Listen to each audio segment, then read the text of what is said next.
ಮತ್ತು ಈ ಅಟವಿ ಆಶ್ರಮದ ಒಬ್ಬ ಸದಸ್ಯೆ ಕೂಡ ನಾನು. ಇಲ್ಲಿ ಯಾವಾಗಲೂ ನಾವು ತಿಂಗಳಲ್ಲಿ 1-2 ಸಲ ಬಂದು ಎಲ್ಲ ಗಿಡಗಳು ಮತ್ತು ಮಕ್ಕಳಿಗೆ ಪಾಠ ಮಾಡೋದು ಎಲ್ಲ ಮಾಡ್ತಾ ಇರ್ತೀವಿ. ಈ ಮಠದಲ್ಲಿ ಏನು ಸೇವೆ ಸಿಗುತ್ತೋ ಆ ಸೇವೆಯನ್ನು ಮಾಡ್ಕೊಂಡು ಬಂದಿದ್ದೀನಿ.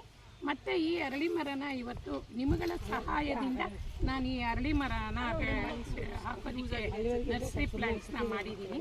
ಇದು ಏನು ಉಪಯೋಗ ಅಂತಂದರೆ, ಒಂದು ವಾರ 4-5 ಎಲೆಗಳನ್ನು ಉಪಯೋಗಿಸಿ ತೊಳೆದು ಚೆನ್ನಾಗಿ ಇದು ಮಾಡಿ ಕುದಿಸ್ಬಿಟ್ಟು ನಿಮಿಷ ಕುದಿಸ್ಬಿಟ್ಟು ದಿನ ಬರೇ ಹೊಟ್ಟೆಯಲ್ಲಿ ಕುಡಿದ್ರೆ 1 ವಾರ ದಿನದಲ್ಲಿ ಯಾವುದೇ ಥರವಾದ ಕಾಯಿಲೆಗಳು ಬರಲ್ಲ. ನಾವು ಯಾವುದೇ ಮೆಡಿಸಿನ್ಸ್ಗೂ ಇದನ್ನು ನಾವು ತಗೊಳ್ಳೋ ಹಂಗಿರಲ್ಲ. ಅದರಿಂದ ನಾನು ಅರಳಿ ಮರವನ್ನೇ ನಾನು ಸೆಲೆಕ್ಟ್ ಮಾಡಿ ಇಲ್ಲಿ ಹಾಕಿದ್ದೀನಿ.